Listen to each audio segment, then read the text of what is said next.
Hi everyone, Jamia Millia Islamia university के admission शुरू हो गए हैं 2023-24 सेशन के लिए। इस बार जामिया ने टोटल अंडर ग्रेजुएट और पोस्ट ग्रेजुएट को मिलाकर टोटल यहाँ पे 20 ऐसे कोर्सेज हैं जिसमें एडमिशन आपका CUET के थ्रू होगा और बाकी के सारे कोर्सेज में जो एडमिशन है वो जामिया अपना खुद का एंट्रेंस करवाएगा, जैसे वो हर साल करवाता है, उसके थ्रू एडमिशन होगा। यहाँ पर मैं एक चीज़ आपको दिखा देता हूँ कि किन किन कोर्सेज में CUET के थ्रू एडमिशन होगा। UG लेवल पर आप लोग यहाँ पे लिस्ट देख सकते हो। BA honours Turkish language, Sanskrit, French, Spanish, history, Hindi, Urdu, Korean language, Persian, bio technology, vocational के अंदर सोलार एनर्जी, BSc के अंदर physics, chemistry honours, applied mathematics और BA ऑनर्स इकोनॉमिक्स। इन सभी कोर्सेज़ के अंदर जो एडमिशन रहेगा वो आप लोगों का CUET के थ्रू होगा। और यहाँ पे लिखा हुआ है कि किस कोर्स के लिए कौन सा आपको CUET के अंदर सब्जेक्ट देने की ज़रूरत है या फिर जनरल टेस्ट देने की ज़रूरत है। इसके अलावा पोस्ट ग्रेजुएट लेवल के अंदर अगर मैं बात करूँ, MA in Persian, Sanskrit, MA in education planning and administration, MSc disaster management और PG diploma in distance management, इन सभी कोर्सेज़ में जो एडमिशन है वो CUET PG के थ्रू होगा। और यहाँ पे पैटर्न लिखा गया है कि कौन सा पैटर्न CUET PG का फॉलो करा जाएगा। इन सभी कोर्सेज़ के अलावा बाकी के जितने भी कोर्सेज़ हो गए हैं उन सब में जो एडमिशन रहेगा जामिया का वो आप लोगों का रहेगा जामिया यूनिवर्सिटी के खुद के एंट्रेंस एग्ज़ाम के बेसिस पर। अब ये प्रोस्पेक्टस आप लोगों के सामने ओपन है जो कि आप जामिया की वेबसाइट से डाउनलोड कर सकते हो। यहाँ पर इंपॉर्टेंट डेट्स की अगर मैं बात करूँ तो ऑनलाइन फॉर्म आपके 3 मार्च से 4 अप्रैल तक चलेंगे। एडमिट कार्ड जो आपका आएगा 10 अप्रैल से आएंगे और एंट्रेंस टेस्ट आपके 15 अप्रैल से कंडक्ट होना शुरू होंगे। फाइनल ईयर वाले कैंडिडेट भी अप्लाई कर सकते हैं जो कि 30 सितंबर 2023 तक अपनी फाइनल ईयर की जो डॉक्यूमेंट हैं वो सबमिट कर सकते हैं। याद रखिए यहाँ पे जो कमेंसमेंट डेट लिखी गई है एंट्रेंस एग्ज़ाम शुरू होने की वो लिखी गई है आपकी जामिया के जो एंट्रेंस है। बाकी जो जिन कोर्सेज़ में CUET हो रहा है उनके एंट्रेंस आपको मालूम ही है 21 से 31 मई के बीच हैं। जो स्टूडेंट ऐसे कोर्स के लिए अप्लाई करेगा जिसमें एडमिशन CUET के थ्रू हो रहा है, जो मैंने अभी कोर्सेज़ बताए, उसके लिए सबसे पहले आपको क्या करना है, CUET का फॉर्म भरना है, ठीक है। उसके बाद जामिया का फॉर्म भरना है। लेकिन जो ऐसे कैंडिडेट हैं जिनका लिए CUET है ही नहीं तो उनको डायरेक्टली जामिया के फॉर्म के थ्रू वो अप्लाई कर सकते हैं, राइट। अब हम देखते हैं कि इसका एडमिशन फॉर्म आपको कैसे भरना है। तो आप डिस्क्रिप्शन में दिए गए लिंक पर आ जाओगे। यहाँ पर आप लोग देख सकते हो, यहाँ पे अब ये 22-23 सेशन दिखा रहा है, बट इस पर आप क्लिक करोगे तो यही आपका 23-24 सेशन के लिए भी यही फॉर्म रखा गया है। यहाँ पे आप लोग देख सकते हो, ठीक है। तो एडमिशन फॉर्म भरने के लिए सबसे पहले आपको नीचे स्क्रॉल करना है और न्यू रजिस्ट्रेशन वाले ऑप्शन पे जाना है। यहाँ पर कुछ चीज़ें आपसे मांगी जाएंगी जो आपको फिलअप करनी है अपनी 10th की मार्कशीट के अकॉर्डिंग। अपना नाम फिलअप करना है, date of birth, gender, father name, mother name, ठीक है। ईमेल आईडी लिख दीजिएगा, पासवर्ड क्रिएट कर लीजिएगा। पासवर्ड के अंदर आप ये upper case letter, numerical letter और स्पेशल कैरेक्टर यूज़ कर सकते हो। अपना मोबाइल नंबर प्रोवाइड कीजिएगा और कैप्चा कोड की मदद से साइन अप वाले ऑप्शन पे क्लिक कीजिएगा। यहाँ पर अगर आपके नाम में सरनेम नहीं जुड़ा है, फॉर एग्जांपल आपका सिंगल नेम है, तो आप यहाँ पे फर्स्ट नेम के सेक्शन में नाम लिखोगे और इसको ब्लैंक छोड़ दोगे। अब यहाँ पे फॉर एग्जांपल बिना ब्लैंक छोड़े ये फॉर्म प्रोसीड नहीं करता है, तो आपको क्या करना होता है, आप इस ऑप्शन पे क्लिक करोगे। क्लिक करने के बाद एक यहाँ पे स्पेस दे दोगे, जस्ट, ठीक है, एक स्पेस दे दोगे। उसके बाद आप नीचे प्रोसीड कर सकते हो, राइट। तो अब हम इस फॉर्म को डिटेल को फिलअप कर लेते हैं और प्रोसीड करते हैं। यहाँ पर आपको शो करेगा, इसको आप एक बार चेक कर लीजिएगा। यहाँ पे 2 ऑप्शन आएंगे, चेंज और कंफर्म का। अगर आपको अभी इन डिटेल्स को चेंज करना है तो आप कर सकते हो। कंफर्म करने के बाद अब इन बेसिक डिटेल को चेंज नहीं कर सकते हो, ठीक है। तो इसको हम कंफर्म कर लेते हैं। कंफर्म करने के बाद कुछ इस तरीके का इंटरफेस आपके सामने आएगा। अगला स्टेप जो होगा वो आपका ID एक्टिवेट करने का होगा। यहाँ पे आप लोग देख सकते हो कि do check your spam email, junk email, यानी ईमेल आएगा बेसिकली आपको मोबाइल नंबर पर, SMS भी आ रहा है। उस ईमेल में एक लिंक रहेगा, उस लिंक पे जाकर आपको अपनी ID एक्टिवेट करनी है। ये देखिए यहाँ पर 2 तरीके होते हैं ID को एक्टिवेट करने के लिए। या तो आप इस कोड को कॉपी कर लो और कॉपी करने के बाद आप वापसी एडमिशन पोर्टल वाले लिंक पे जाओगे तो वहाँ पर 3 ऑप्शन रहते हैं, एक रजिस्ट्रेशन का, एक लॉगिन का और एक एक्टिवेट योर अकाउंट का। तो एक्टिवेट योर अकाउंट पे क्लिक करके आप इस कोड को वहाँ डालोगे तो भी एक्टिवेट हो जाएगा। अदरवाइज़ दूसरा तरीका क्या है कि आपको जो है यहाँ पे जो क्लिक हेयर टू वेरीफाई का लिंक नज़र आ रहा है, इस लिंक पर आप क्लिक करोगे। इसको हम क्रोम के थ्रू प्रोसीड करते हैं तो यहाँ से ये एक्टिवेट हो जाता है। अब आपको कोड डालने की ज़रूरत नहीं है। अब मैं यहाँ लॉगिन पे क्लिक करूँगा और नीचे स्क्रॉल करके इस बार मैं साइन इन पर नहीं, लॉगिन पे क्लिक करके अपने फॉर्म को प्रोसीड करूँगा, सॉरी साइन इन पे क्लिक करके अपने फॉर्म को प्रोसीड करूँगा। अभी मैंने न्यू रजिस्ट्रेशन वाला स्टेप कंप्लीट कर लिया है। अब साइन इन करने के लिए अगेन ईमेल एड्रेस और जो मैंने रजिस्ट्रेशन के टाइम पे पासवर्ड क्रिएट किया था वो मांगा जाएगा, उसके थ्रू आप सबमिट बटन पे क्लिक करो। हमारा यहाँ पे साइन इन हो गया है। अब सबसे पहला स्टेप आपका यही रहेगा।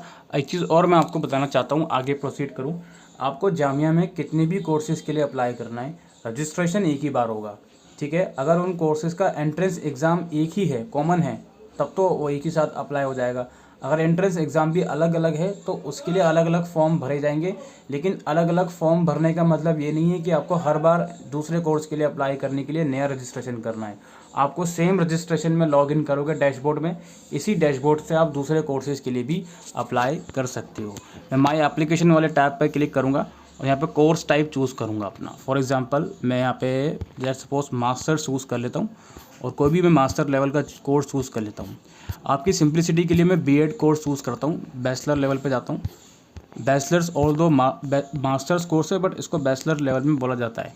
तो हम यहाँ पे बीएड कोर्स चूज़ करते हैं, देन यहाँ पे प्रोसीड करते हैं। बीएड मैंने चूज़ कर लिया, इसको मैं प्रोसीड करूँगा। हाँ जी, मैंने जो एलिजिबिलिटी है वो चेक कर ली। इसको हम ऐड करेंगे, कोर्स को ऐड करने के बाद जो अगला स्टेप रहेगा वो आपकी जो बेसिक डिटेल है वो आपको प्रोवाइड करनी है यहाँ पे, ठीक है।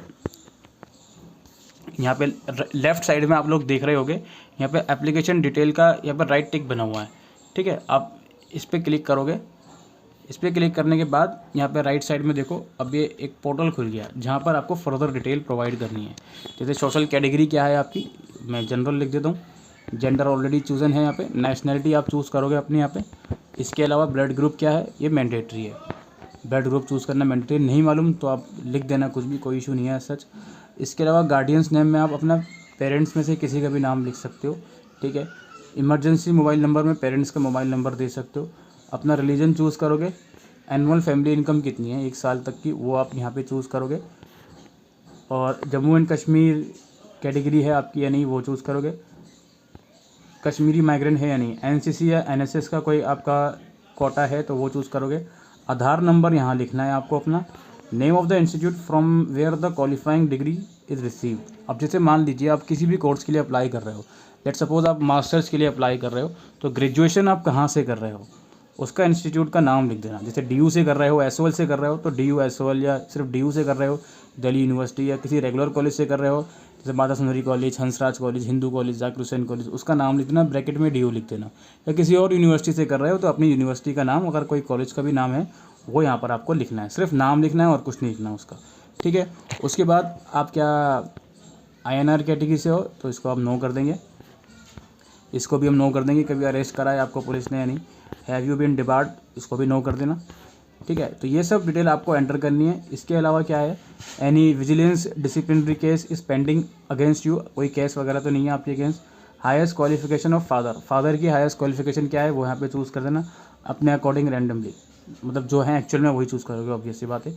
Did you qualifying examination from JMI, जो भी क्वालिफाइंग एग्जामिनेशन है क्या आपने वो जामिया से करी है, नो या येस, वो आप अपने अकॉर्डिंग चूज़ करना है। बिकॉज जामिया इंटरनल का भी इसमें रिजर्वेशन रहता है, इसलिए वो लोग पूछते हैं। इसके बाद यहाँ पे परमानेंट एड्रेस लिखना है आपको, हाउस नंबर, लैंडमार्क, ठीक है। City, town, village, post office है आपका नियर बाय का, वो आप उसका नाम लिख दोगे। स्टेट, डिस्ट्रिक्ट, पिन कोड, जो भी चीज़ें हैं, मोबाइल नंबर लिख दोगे। कॉरस्पॉन्डेंस एड्रेस सेम है तो यहाँ पे इसी ऑप्शन पर आप क्लिक कर दोगे। तो ये सब चीज़ें आपको प्रोवाइड करनी है और नीचे आपको सेव का ऑप्शन रहता है, उस पर आपको क्लिक करना है। उसके बाद अगला स्टेप रहेगा दोस्तों डॉक्यूमेंट्स अपलोड करने, और डॉक्यूमेंट्स में सिर्फ आपको यहाँ पर इस टाइम फॉर्म भरते टाइम सिर्फ और सिर्फ फ़ोटोग्राफ और सिग्नेचर ही मांगा जाएगा। तो आप सिर्फ फ़ोटोग्राफ और यहाँ पे सिग्नेचर अपलोड कर सकते हो। यहाँ पे साइज़ लिखा गया है और डायमेंशन लिखा गया है, 4.5 × 3.5 का फ़ोटोग्राफ होना चाहिए और सिग्नेचर का ऐसा कोई डायमेंशन नहीं है, साइज़ 100 KB तक का होना चाहिए, ठीक है। फोटोग्राफ का भी मैक्सिमम साइज़ 100 KB तक का होना चाहिए। जेपीजी या जेपीईजी फॉर्मेट में आप इसको अपलोड कर सकते हो। तो मैं यहाँ पे डॉक्यूमेंट अपलोड कर देता हूँ। तो दोनों चीज़ें मैंने अपलोड कर दी हैं। सेव एंड प्रोसीड पे क्लिक करूँगा। उसके बाद हमारा एक और स्टेप है, यहाँ पर एकेडमिक डिटेल्स देनी है मुझे। अच्छा, अब यहाँ पे 10+2 की डिटेल पूछा जा रहा है और बैचलर डिग्री की डिटेल पूछेगा मुझसे।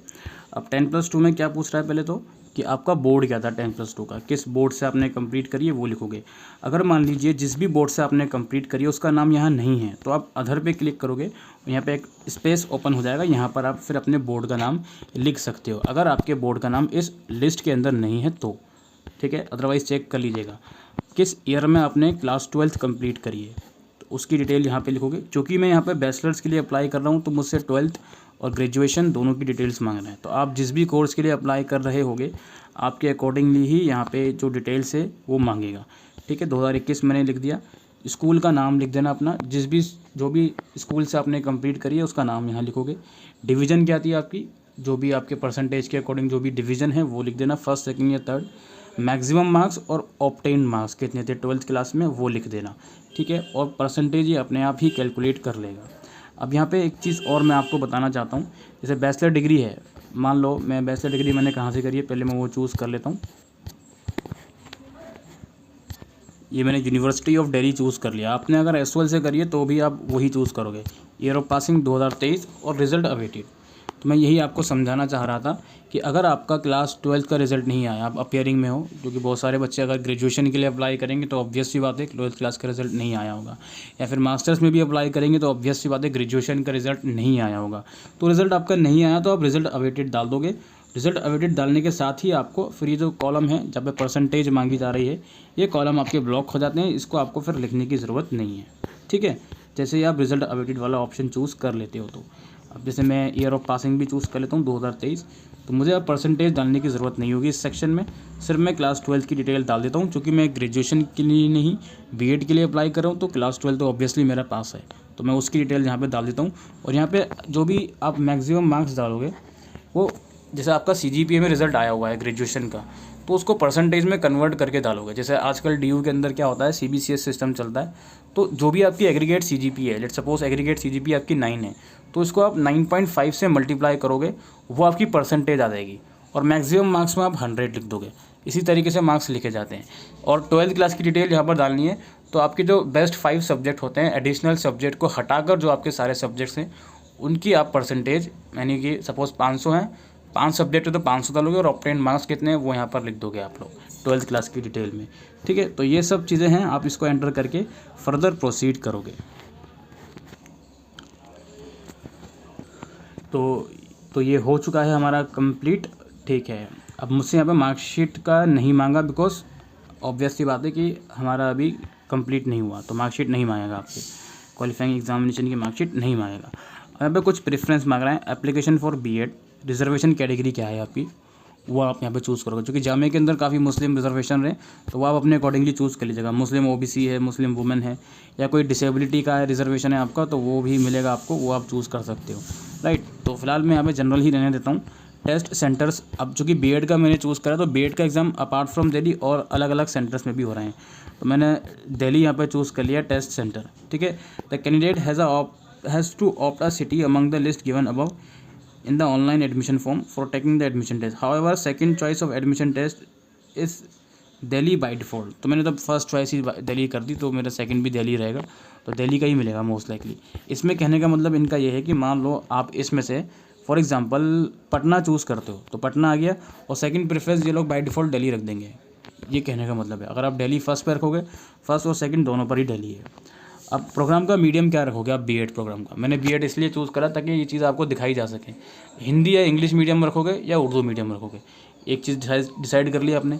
इसके बाद आपको क्या करना है, एक लैंग्वेज ग्रुप लेनी है आपको। इंग्लिश रखोगे अपने लैंग्वेज ग्रुप या हिंदी रखोगे, वो आपको चूज़ करना है। इसके बाद एक आपका सब्जेक्ट ग्रुप रखना है। कौन सा सब्जेक्ट ग्रुप आप रखोगे, कॉमर्स है, इकोनॉमिक्स है, ज्योग्राफी है, हिस्ट्री है, पॉलिटिकल साइंस है, जो भी आपको रखना है वो आप यहाँ पे रख दोगे। इसी तरीके से अगर आपका उर्दू मीडियम है तो उर्दू रखोगे, उर्दू मीडियम चूज़ करने से लैंग्वेज उर्दू ही रहेगी। हिंदी इंग्लिश मीडियम चूज़ करोगे तो लैंग्वेज आप हिंदी या इंग्लिश कोई एक ले सकते हो, ठीक है। और जो आपको सब्जेक्ट ग्रुप रखना है वो आप अपने अकॉर्डिंगली रख सकते हो। इसको मैं सेव एंड कंटिन्यू पे क्लिक करूँगा, और इसके बाद हमारा फॉर्म लगभग कंप्लीट हो गया है। अब मैं सबसे नीचे स्क्रॉल करूँगा, यहाँ पे मुझसे आई कन्फर्म पे क्लिक करवाया जाएगा, कन्फर्म एंड सबमिट पे क्लिक करवाया जाएगा। उसके बाद अगेन मुझे फॉर्म शो करेगा, देन अगेन मैं नीचे स्क्रॉल करूँगा, प्रोसीड टू पेमेंट का ऑप्शन है, यहाँ जाकर मैं पेमेंट कर दूँगा। इतना करने के बाद हमारा जो एप्लीकेशन फॉर्म है वो कंप्लीट हो जाएगा। आप होम बटन पे आओगे, होम बटन पे आने के बाद यहाँ पे आप प्रीव्यू फॉर्म पे जाओगे। प्रीव्यू फॉर्म के बाद यहाँ पे आप देखोगे पेमेंट के नीचे सक्सेसफुल लिखा आएगा कि हाँ जी आपका पेमेंट हो गया है सक्सेसफुल। ये कन्फर्म बट नॉट पेड यहाँ पे लिखा हुआ है, इसकी जगह लिखा है कन्फर्म एंड पेड जब आप फीस भर दोगे तो। ठीक है, इतना करने के बाद आपका ये कोर्स का फॉर्म है वो कंप्लीट हो जाएगा। और आपको अगर किसी दूसरे कोर्स के लिए भी अप्लाई करना है तो सेम इसी पोर्टल में लॉगिन करोगे, एप्लीकेशन फॉर्म पे जाके आप किसी दूसरे कोर्सेज़ के लिए भी अप्लाई कर सकते हो। माई एप्लीकेशन दिखाएगा, नीचे आप दूसरे कोर्स को सेलेक्ट करके उसका भी फॉर्म भर सकते हो। ठीक है, तो यही प्रोसीजर है दोस्तों जामिया मिलिया इस्लामिया के एडमिशन फॉर्म 2023 का। आई होप ये वीडियो आपको यूज़फुल लगी हो, तो वीडियो को शेयर कीजिएगा। Thank you.